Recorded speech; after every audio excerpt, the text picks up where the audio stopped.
Өдрийн мэнд бодлизм подкаст эхэлж байна. Та бүхэндээ өөрийн сүнслэг сэрэлтийн замаар цуглуулж авсан туршлага туллаа цуврал подкаст болгон хүргэж байгаа.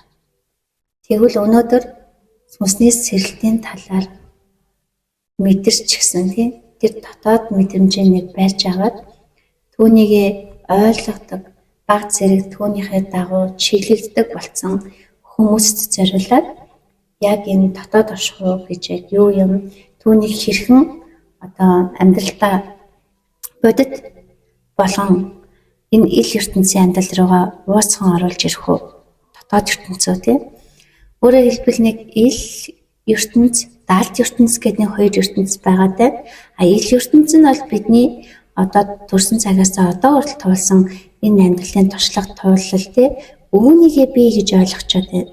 Үүнийгээ би гэж ойлгочоод байна. Тэгвэл түүний ард байгаа тэр даалт ертөнц нь яг юу гэдэг юм болоо? Тэр даалт ертөнц маань бидний дотроос дотоод дуу хоолой болж сонсогддог юм байна. Тэр нь яг зүрх сэтгэлээс сонсогддог юм байна. Зүрх сэтгэлээс гарсан тэр мэдрэмж дотоод дуу хоолой болж бидэнд сонсогддог юм байна. За тэгвэл те бид хэрхэн энэ дотоод ертөнцөө илүү сайн ойлгож түүн дээр төвлөрч те түүнийхээ чадвар чадамж ашгуугаа ингээд нээж энэ ил ертөнцийн амьдралаа даалт ертөнцийн амьдралтайгаа уусгаж өөрөөр хэлбэл ил даалт ертөнц гэж байхгүйгээр нэг л ертөнцөөр амьдарч сурах вэ. За энэ тал дээр өнөөдөр илүү яриагаа өрнүүлье те. Өөрөөр хэлбэл сүнсний сэрэлт гэдэг нэг тусдаа ойлголт юм байна. Сүнс сэрээд яах гэдэг нь мэддэхгүй те ийм барьцгүй. За түүний талаар хүн болгоны дотоодосоо сүнстэй гэдгийг мэдж байгаа шүү дээ. За бид нар үнэхээр те бидний энэ амийг тээж ирж байгаа бидний амьдруулж байгаа энэ сүнс маань биднийг орхон отоход бидний махан бие зүгээр уурахт биел шүү дээ. Угаасаа цогцос болно те. Өөрөөр хэлбэл амьгүй болно. Эний чинь хэн амь харуулдаг байгаа юм? Бидний сүнс бидний амьдлаг байлгах амьд эрчим дотроо ухамсар мэдрэмж тэйчихсэн. Тэгээд энэ нь даалт ертөнцийн 90-ээс илүү хувь нь ил ертөнцийн бидний амьдлаг ухамсар мэдрэмж маань зөвхөн 1% хүрхгүй байж байгаа гэсэн үг. За энийг юу гэж ойлгох вэ гэхээр 1 кг-ийн уттай будайлаа гэхэд бид ил ертөнцид би гэж итгэж байгаа нь зөвхөн 1 ширхэг будаа. За тэгвэл тэр даалт ертөнцид үлдсэн бүх будаа нь байж ингээд төсөөлье. Ийм байдлаар бид нэр өөрийгөө ил ертөнцид би гэж 1 ширхэг будааны хэмжээтэй л ойлгоцоход түүндээ бат итгэжгээд түүний ард байгаа тэр бусад будаага олж мэдхгүй, харахгүй, ойлгохыг хүсэхгүй, ойлгосон ч хэрхэн ойлгохоо мэдэхгүй ингэж амьдарч байгаа. За тэгвэл бид энэ ил даалт ертөнцөөр хэрхэн сайн ойлгодог болох вэ те? Ойлгомоор л шүү дээ. Үүнтэйгээ харьцмаар байна те. Тэгвэл яаж харьцах вэ? За ил ертөнц, даалт ертөнц хоёрыг холбодог гүүр нь бидний бодол юм. За тэгвэл ил ертөнцийн бодол гэдэг бол бидний энэ материалын амьдралд бидний 5 хүртхүй тий түүгээр цуглуулсан бүх мэдлэг мэдээлэл чадвар чадамжууд тий өөрөөр хэлбэл ил ертөнцөөс нөлөөлж байгаа бүх нөлөөлөл бүх зүйлд өөрт суугдсан итгэл үнэмшил мэдлэг оюун ухаан чадамж үүн дээр суурилсан тий энэ бүгдийг дэвсгэр суурь болгож энэ бүгд дээрээ бодох процесст оруулаад нэг бодол гэдэг зүйлийг үүсгэсэн ил ертөнцийн бодол бидний тэгвэл даалт ертөнцийн бодол гэдэг нь бидний даалт оршихуйд бидний маш олон төрлийн авалтуудын ухаан ухамсар мэдрэмжүүд тэгээд дээрээс нь даалт ертөнц өөрөө даалт ертөнцийн нэгэн зүй тогтол хэмнэл нэгдмэл юм ухамсар нэгдмэл одоо процесстэй нэгдсэн түүнээс орж иж байгаа нөлөөллүүдийн дотор бий болсон тийм одоо суурин дээр бодогдож үүссэн бодол бол бидний даалт ертөнцийн бодол. Тэгвэл бодол маань ил даалт ертөнцийг холбодог гүүрэн юм байна. Тэгвэл бид нар өөрсдөө даалт ертөнцийн дээр төвлөрдгөө л учраас түүнтэй холбоотой бодлыг бид нар барьж авч чадахгүй байгаа байхгүй юу? Өөрөөр хэлбэл бидний амьдрал үргэлж ил ертөнцийн төвлөрчихсөн байдаг. Нүдэнд хайдаж байгаа, гарт баригдаж байгаа материалыг болгонд бид нар түүнийгээ үнэн гэж итгэж байгаа учраас түүндээ тасчихсан учраас өөрөө ирэхгүй тэн дээр төвлөрчихсөн түүнээс орж иж байгаа мэдлэг мэдээлэлд суурилсан энэ зүйлдээ итгэж үнэмшиж байгаа учраас бид өөрөө ирэхгүй ил ертөнцийн бодол дээрээ ингээд суурилчаад байна. Ил ертөнцийн дээр төвлөрчихсөн учраас ил ертөнцөөс үргэлж мэдээллүүд бидний бодол орж ирээд байна. Тэгвэл үнэндээ хүн даалт ертөнц буюу энэ одоо бидний хар сүнсний сэрэлт дотоод оршихуй нэгдэх эндээс орж иж байгаа тэр дотоод даалт ертөнцийн тэр мэдлэг чадвар мэдээллүүдээр суурилсан бодол орж ирснээр түүнийг багаар мэдэрч барьж авч түүн дээр төвлөрч эхэлснээр л сүнсний сэрэлт явчихж байгаа шүү дээ. Тэгээд өөрөөр хэлбэл ил ертөнцөөс өөр даалт ертөнц байна. Даалт ертөнцид бас миний нэг хэсэг байна, дотоод оршихуй маань байна гэж бодож эхэлснээр нөгөө одоо нэг шиг будаан чинээ амьдарч исэн бол бүр ингээд 1 кг будаан чинээ тэр чадвар чадамж өгдлийг тэр мэдлэг мэдээл ухамсарыг бүгдийг ашиглаж чадах ийм боломж хүн болгонд 100% бий. 100% бий. Өөрөөр хэлбэл та 1 будаан чиний амьдралаар амьдарч 1 будаанд л нөлөөлөх чадвартай байсан бол та одоо 1 кг будаан дотор хичнээн их будаа авах зүгээр төсөөлж байгаа шүү Тийм чинээ чадвар чадамжаар ошиж эхэлснээр таны нөлөөлөл хичнээн одоо хол төвшөнд очих бол. За нэг ийм ойлголт. Өөрөөр хэлбэл сүнсний сэрэлт гэдэг бол зүгээр л өөрийн дотоод чадвар чадамжаал нээх процесс ахгүй юу? Түүний ард энэ л байж байгаа. Сүнсний сэрэлт гэдэг үгийн ард. За тэгвэл энэ бодол гэдэг зүйл маань төвлөрөх төдийд л биднийг хүссэн газар аваачаад байна. За ил ертөнцийн бодлоор төвлөхөд бид нар ил ертөнцийн амьдрал дээр ирчээд байна. Тэгвэл даалт ертөнцийн буюу дотоод ертөнцийн тэр мэдрэмж өгдлийг мэдэрч дотроосоо бодлоо мэдэрч түүн дээр төвлөж ихснээр бид нар даалт ертөнцөд орчдөг. Даалт ертөнц дээрээ төвлөрчдөг. Өөрөөр хэлбэл бодол гэдэг бол ил даалт ертөнцөд хүссэн газар команд өгөх байдлаар одоо портал хаалга нэгч төвлөрөл үүсгэгч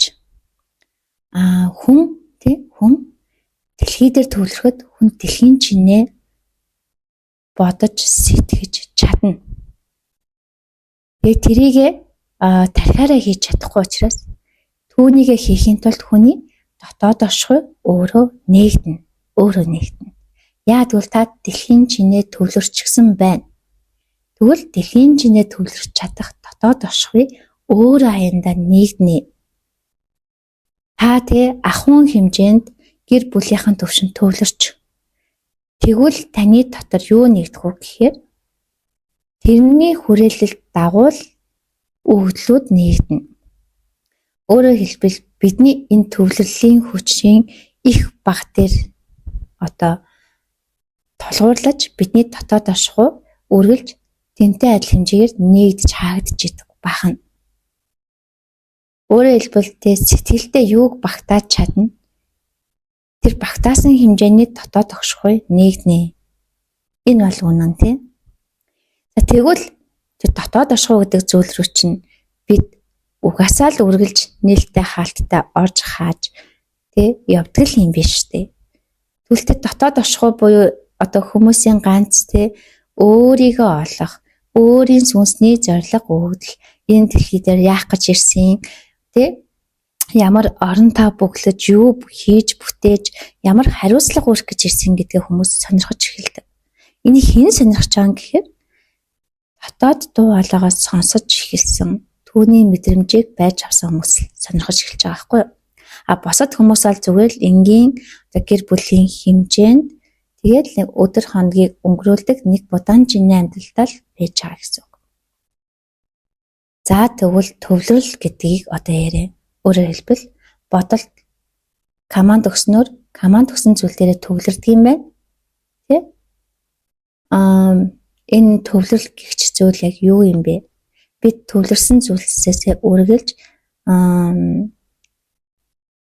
мэдлэг, мэдээлэл, ухамсар, мэдрэмжийг татж идэг.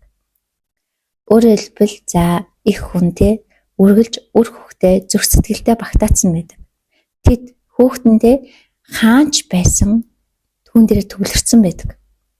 Тэгээ хүүхдэд нь хэрвээ муу зүйл тохиолдох те хүүхд нь одоо бэртэж гэмтэх, зовж шаналлах те тэр мэдрэмжүүдийг их хүн өөрөө мэдрээд байдаг. Энэ юу гэсэн үг юм?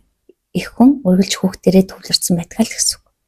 Төвлөрсөн учраас хүүхдийн одоо мэдрэмж, ухамсар тэг болж байгаа сэтгэл хөдлөлүүдийг мэдэрч байгаа юм. За тэгвэл бид нэр ингээд хичээл хийж явахдаа, гэрийн даалгавар хийж явахдаа хичээл дээрээ төвлөрсөн маа. Зогт үзэхдээ гарч байгаа нэвтрүүлэг канон дээр төвлөрсөн байна тийм. Өөрөөр хэлбэл бид өөрийгөө л төвлөрч байдаг. Өөрийгөө л хүний ухамсар, тархины ганц ажиллагаа л төвлөрөлт. Төвлөрсөн зүйлээ бүтээдэг. Төвлөрсөн зүйлээ хийдэг. Төвлөрсөн зүйл дээрээ оршдог. Төвлөрсөн зүйл нь үргэлж өсөж хөгжиж дэвшиж идэг. Эсвэл унж дороотж идэг. Юу гэдгийг те хэрхэн төвлөрснөөс хамаарна. За тэгвэл хүн төрлөختөн дэлгэхтэй нэг будаанжийн амьдрал дээр төвлөрсөн байна. Төлөлтөд тийм л байх болно. За энэ төвлөрөлттэй холбоотой хүн өөрийн зовлон, шаналл, өс хонзон сэтгэл гутрал одоо юу гэдгийг өөрийн одоо там мэт амьдралын тэр зовлонгууд дээр төвлөрсөн байгаа юм бол тэр хүн тэндээ л оршоод байна. Тэндээ оршоод байна. Учир нь тэр хүн түүн дээр төвлөрч гिचээ. Яагаад төвлөрөөд байгаа юм гэхээр тэр зовлонгийн мэдрэмжүүд маш доод түвшний хэцүү бүр ингээд хүн анхаарлаа өөр зүйлд харуулж хандуулж чадахгүй бүр маш тийм зуурсан өөрөөр хэлбэл ингээд нэг жишээ авах ингээд ширээн дээр 9 тас буюу умлын тас асгачаад дээр ингээд одоо халтраад зуураад ингээд тэрнээс салах га тос чинь ингээд ачиж цэлгээд амар төвхтэй байдаг штэ тий. Өөрөөр хэлбэл нэг юм зуурсан юм мэдрэмж, зуурсан юм энерги эрчмүүд энэ зовлонгийн одоо эрчмүүд гэдэг. Тэрнээс салж чадахгүй, тэрэн дээрээ ингээд зууралцаад түүн дээрээс төвлөрлөө салгаж чадахгүй оршсоор байгаа учраас эдгээр хүмүүс өөрсдөө ирэхгүй зовлонгоо өөрчлүүлээд бүтээгээд байгаа хэрэг. За тэгээ зовж ин гэдэгтээ итгэж эхлээд, зовсон мэдрэмжэндээ итгэж эхлээд, өөрөөр хэлбэл тэр төвлөрөөд байгаа зүйлдээ хит их итгэж эхлээд энэ нь миний амьдрал юм байна. Энэ надад тохиолдож байгаа юм байна тий. Өөрөөр хэлбэл үүнийг мөнхийн юм шиг бодож эхэлснээр ч юм уу. Ингээд эхлэхээр зэрэг та өөрөө өөрийнхөө нөгөө хилдэг үүлийн үр гэчийг тамд бүтээгээд түүндээ зовоод шаналаад байна л гэсэн үг. Тэгвэл бид төвлөрлийн хүчийг ашигласнаар яах юм? Бид эерэг зүйл дээр болж бүтдэг зөв хандлагууд дээр өөрийнхөө одоо ухамсар дотор орших дээд чадамжууд дээр өөрийнхөө дотоод орших буюу тэр хамгийн их хөгжил дата бааз нөгөө одоо 1 кг будаан дээрээ ингээд төвлөрч амьдарч эхэлснээр бид яваажин мэт амьдралыг бүтээж болно. Бид өчөөхөн нэг жижиг будаанаас бүхэл бүтэн нөгөө том килограмм будааны дайтай, тийм хүчтэй, тийм жаргалтай яваажин мэт амьдралыг хүн болгон бүтээж чадна. Учир нь та түүн дээр төвлөрж эхлэх хэрэгтэй. бид тархин дээр төвлөрснөөр тархины мэдлэг ухаан чадвар сурсан мэдснээрээ л оршиж чаддаг бол бид нар сүнсэн дээрээ төвлөрснөөр хязгааргүй чадвар чадамжийг ашиглаж амьдарч сурч хөгжөжтэй үйлдэж бүтээж өрнүүлж дэвшүүлж хөгжүүлж одоо юу гэдгийг бүхнийг хийж чадна. Хизээж хүнийг байгаагаар нь бүү дугна. Тэр хүний дотоод оршихунд юу ч байж болно. Өөрөөр хэлбэл хүн гэдэг чинь өөрөө тэр чигтээ бурхан мэт байхгүй юу? Бурхан мэт. Хязгааргүй чадвар, хязгааргүй өгдөлтэй. Гэтэл хүн эндээ хизээж итгэдэггүй. Яагад бол хүмүүс өөрийгөө нэг будаан чинээ гэж төвлөрсөөр агаад нэг будаан чинээ гэдэгтэй л итгэдэг. Учир нь үнэн юм чинь тийм. Тэгвэл ард байгаа тэр олон будаан чинээ болохын тулд бид сүнсэн дээрээ үргэлж төвлөрөлтэй ах хэрэгтэй. Сүнсэн дээрээ буюу дотоод тошгоо дээр тийм. Энэ төвлөрөл маань дотоод тошгоогаараа ярих, дотоод тошгоогаараа үйлдэх энэ боломжийг өгнө. Учир нь бид тархин дээрээ байж байгаа үедээ үргэлж тархиараа бодож сэтгэж үйлдэх. Юун дээр төвлөрнө? Түүний чадвар чадамж урсан гарна. Юун дээр төвлөрнө? Түүний чадвар чадамж урсан орж ирнэ. Өөрөөр хэлбэл төвлөрсөн болгоны одоо мэдлэг мэдээлэл чадамжууд нэгээс нөгөөрөө шилжиж байдаг. За энийг монголчуудын нэг үг гэдэг тийм. Сайнтай нөхөрлөл сарны гэрэл, муутай нөхөрлөл могон орлол. За энд яасан бах нь? Та өөрөөсөө дээд одоо ухаан ухамсар мэдрэмж мэдлэгтэй хүнтэй нөхөрлөл тэр хүнийх тань руу урсаж орж ирэх болно. Тэр хүнээс учир нь ихээсээ бага руу урсаж байгаа юм тийм. За та өөрөөсөө доод ухамсар мэдрэмж чадвартай хүмүүстэй төвлөрөхөд найзлахад тийм хамт оршиж очноо будулж ихснээр өдөр болгон тэдэн дээр төвлөрнө шүү дээ тийм. Тэгэхээр танаас тэдэн лөө урсах болно. За тийм учраас орчноо хандлага зөв болгож үргэлж одоо өөрийн тэр дотор байх тэр их чадвар чадамжин дээр төвлөрч гиснээр тэд аяандаа нэгдэж аяандаа одоо амьдралын чинь нэгэн хэмнэл болох болно. Учир нь даалд байсан зүйл дээр төвлөрч гиснээр тэр ил болно. Тэ? Энэ л одоо процессын үр дүнд бид нэг будаан чинээ биш ил даалд гэдэг ертөнцч байхгүйгээр тий бүхэл бүтэн одоо ганцхан ертөнцөд буюу бүхэл ертөнцөөрөө орших боломжтой болно л гэсэн. Өөрөөр хэлбэл бид 1% чадамжтай амьдардаг байсан бол та 100% чадамжтай ажиллаж амьдрах болно. Энэ бол байдаг л хэвийн үзэгдэл байхгүй юу? Энийг бид нар мэдгүй утцсан, матцсан. Энийг одоо ойлгоогүй улмаас л бид ийм өчүүхэн жижиг байгаад байгаа юм. Тэгвэл төвлөрөл гэдэг юм чинь тэр чигтээ юун дээр төвлөрөхөө мэдж байгаа үед ухамсартай амьдрал боллоод хуурчнаа. Өөрөөр хэлбэл та бодлын эзэн болж байгаа юм. Бодлоо тэгээд даалд ертөнцөөсөө авах юм уу? Ил ертөнц дээр байлах юм уу гэдгээ та өөрөө шийдэт байгаа байхгүй юу? Тэгэхээр энэ ухамсартай агааз за тэгэхээр урд нь бид ухамсаргүй буюу бодлын боол болж амьдарч байхдаа юун дээр төвлөрснөө ч анзаарахгүй, юу үлдээд байгаагаа ч бараг мэдэхгүй.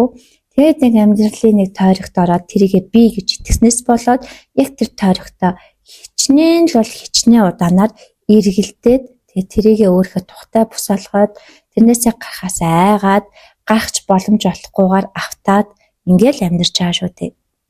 Ингээл амьдарч байгаа.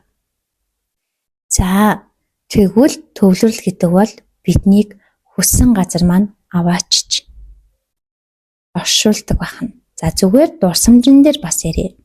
Та хүүхэд байх үеийнхэн хамгийн сайхан дурсамжин дээр бодох төдийд түүн дээр төвлөрчихөж байгаа юм. Тэгээд тэр үедээ очиж байгаа юм. Өнгөрсөнд очиж болохгүй гэдэг бол үргэлж худлаа. Өнгөрсөнд үргэлж очиж болно. Тэнд очиход яг одоо цагтаа байгаа юм шиг байна. Учир нь өнгөрсөн гэж байдгүй.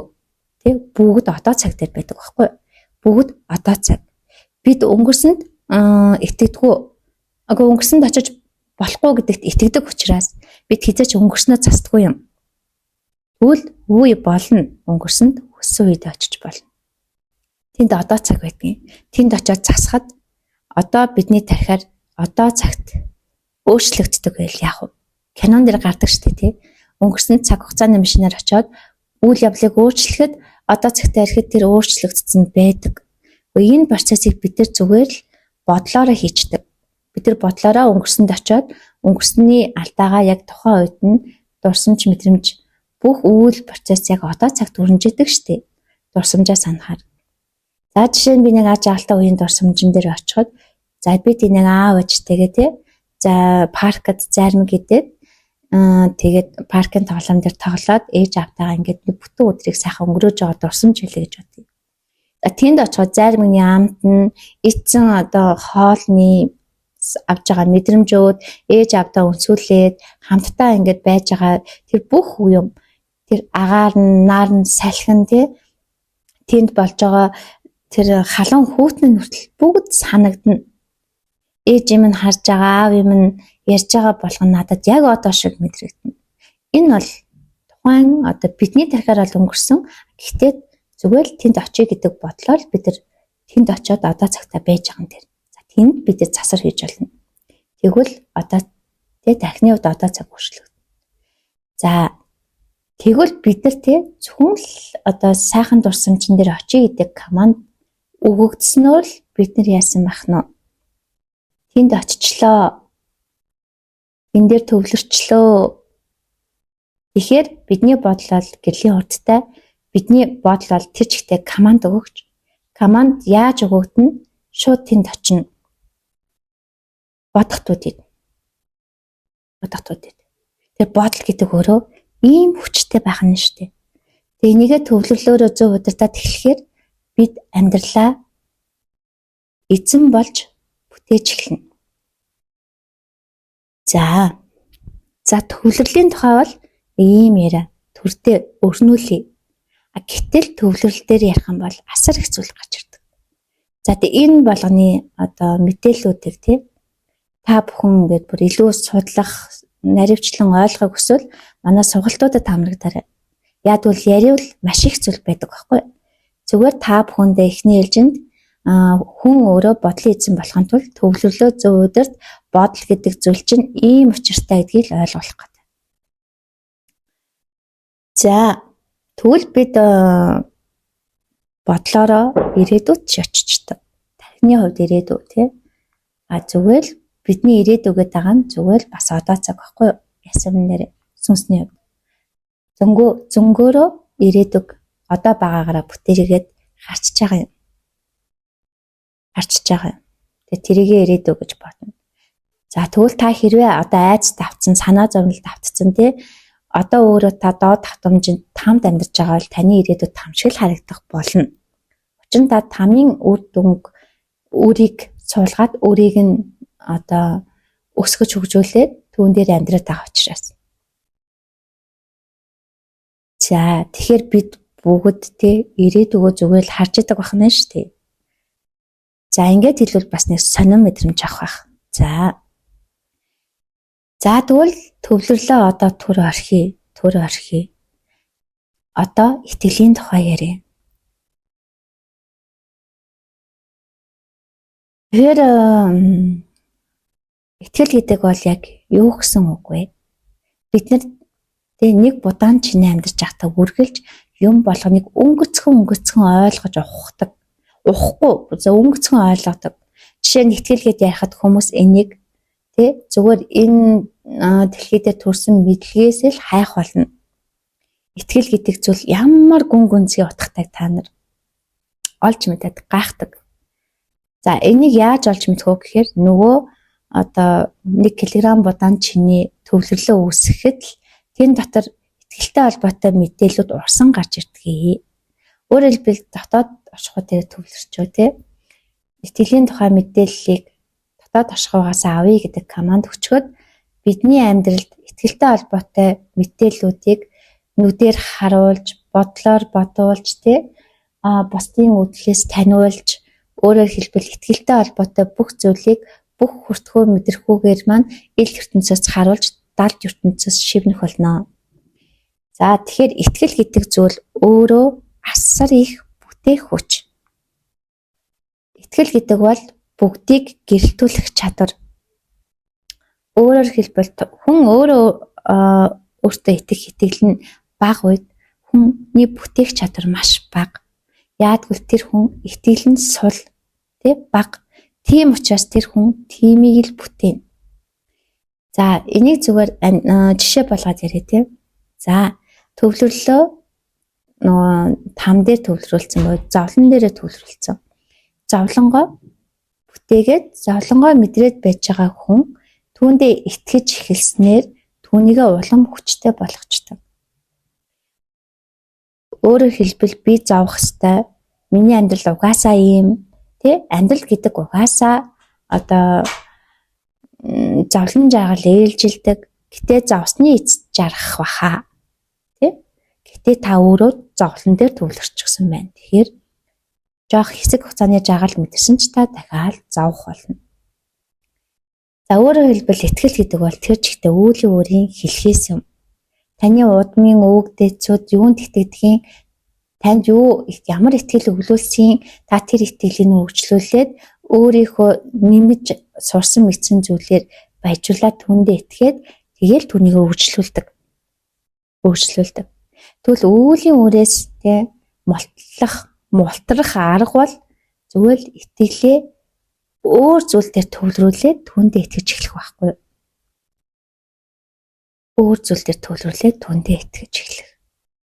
Өөрөөр хэлбэл зүгээр дотоод ухамсар, дотоод ертөнцид байгаа тэр их чадвар чадамжин дээр төвлөрч эхэлснээр тэдгээрдээ итгэж эхэлснээр түүнийгээ байгаа гэдэгт итгэж эхэлснээр энэ бүх зүйл өрнөж энэ бүх чадвар чадамжчин гарч иж түүндээ багаар итгэсээр агаад ингээд та тэр чигтээ бүхлээрээ орших боломжтой болно.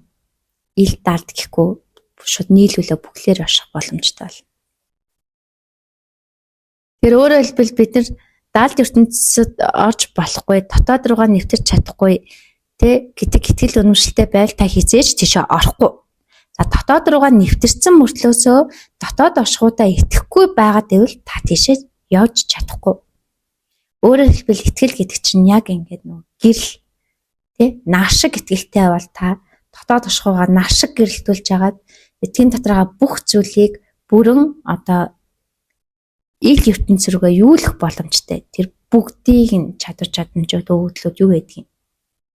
Итгэл муутай хүн нэг лаашигийн барьж очиод дотоод оршихуугаа орохгүй явчихсан лаан ингээ хайлаад дуусчихад тэгээд цаашаа явах боломжгүй болно. Учир нь мэдэхгүй. Итгэл гэдэг бол тэр чигтээ гэрэлтүүлэх хүч. Тэгээ гэрэлтүүлэх хүчээ хараад түүндээ итгэж түүнээсээ улам их итгэл үнэмшил авч гиснээр тэр шууд бүтээх хүч болж хувирдаг. Тэгвэл хүн амьдралдаа итгэхгүй зүйлээ хизээж хийдэггүй. Итгэсэн учраас хийдэг. Хүн болгонд хүн өөртөө зөв хүний бодол өөртөө зөв бусдад бол буруу байж болно. Яагаад өөрт нь зөв байгаа даа гэхээр хүн өөрөө тэрэнд итгэж байгаа байхгүй. Өөрийнхөө сурсан мэдсэнд итгэж байгаа учраас тэр хүний бодол өөрт нь зөв. Өөртөө итгэдэггүй хүн яадгүй гэхээр үргэлж бусдын зөв байх болно. Үргэлж бусдад найдана. Яадгүй тэд зөв юм чинь өөртөө итгэхгүй байгаа юм чинь өөрхөн гэрлэнд бохчихсон, өөрхөн бүтээх чадварт бохчихсон. Тийм учраас бусдаас түүнийг нөхөх гээд бусдад итгэл найдвар өгөөд бусдад амьдралаа даатгачихж байгаа юм. Өөрийгөө бүр үнс нуран болгочихж байгаа юм. Тэгвэл ядаж өөрөө өөртөө итгэж эхэлснээр дараа нь өөрийн дотоод оршиход итгэж эхэлснээр тэр их өөрийн чинь дотор асах дүрлцэх гал мэт тэр их итгэл чинь таны дотоод оршихын тэр бүх зүйлийг бүтээх хүч болж гараад тэгээд та энэ амьдрал дээр амьдрсан шиг амьдардаг. Ийм төлөв рүү орноо. Энэ бол хүн болгонд бий. За тэгэхээр итгэл гэдэг бол бүтээн босгох хүч. Тэгвэл энэ итгэл бидний сурсан мэдсэндээ итгэж эхлэхэд тэр бидний тархины итгэл үнэмшил болж хувирна. Хүн өөрийнхөө мэдрэмжинд итгэхэд тэр нь өөрийнхөө сэтгэл хөдлөл буюу өөрөө гэдэг ойлголтын том ухтхан болж ирэх нь штэ.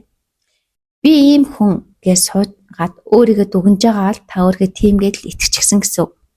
Гэтэл та ясам нэрээ тийм биш байдаг. Хүн хормын дотор хувьсан өөрчлөгдөж болно.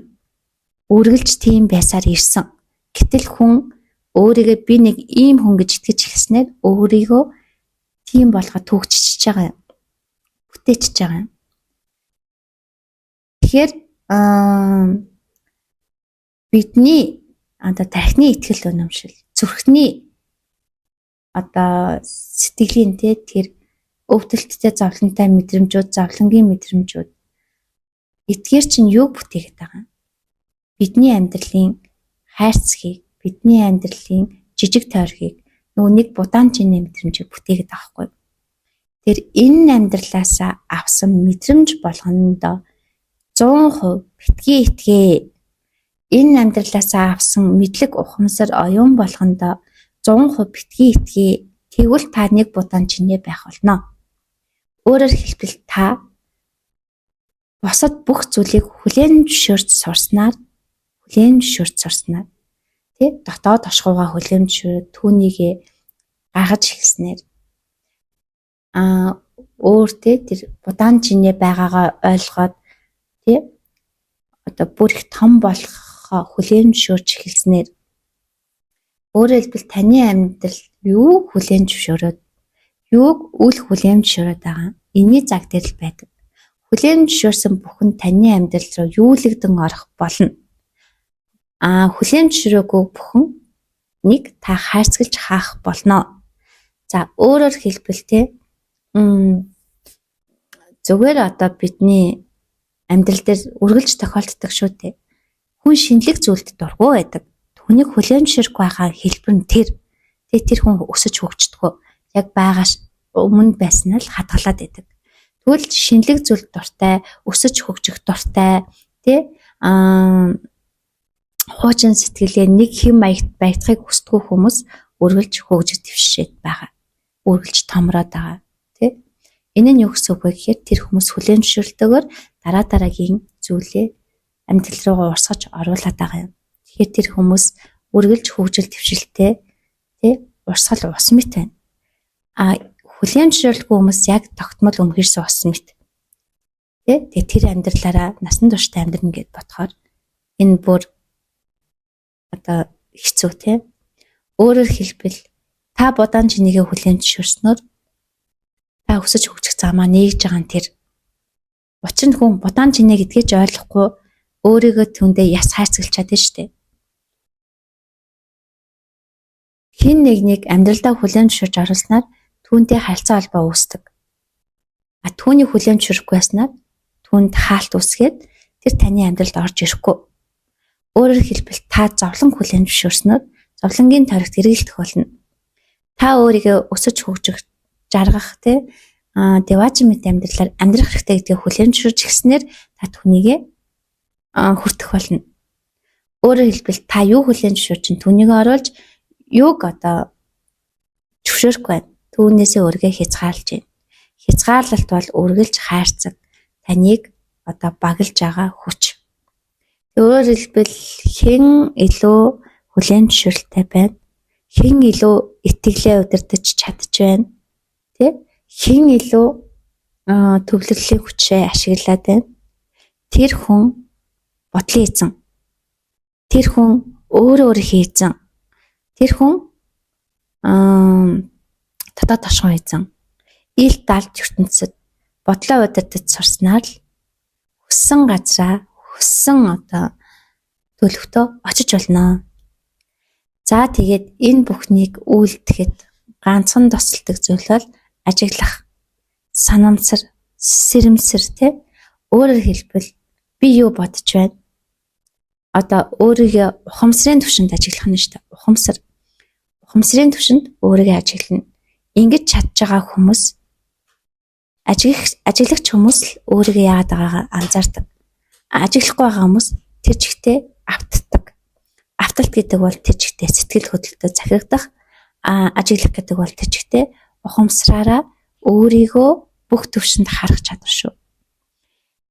За Өнөөдөртөө энэ подкаста ингээд энэ түрээд өндөрлөе. Та хэд маань эдгээрийн талаар илүү дэлгэрэнгүй сонсохыг хүсвэл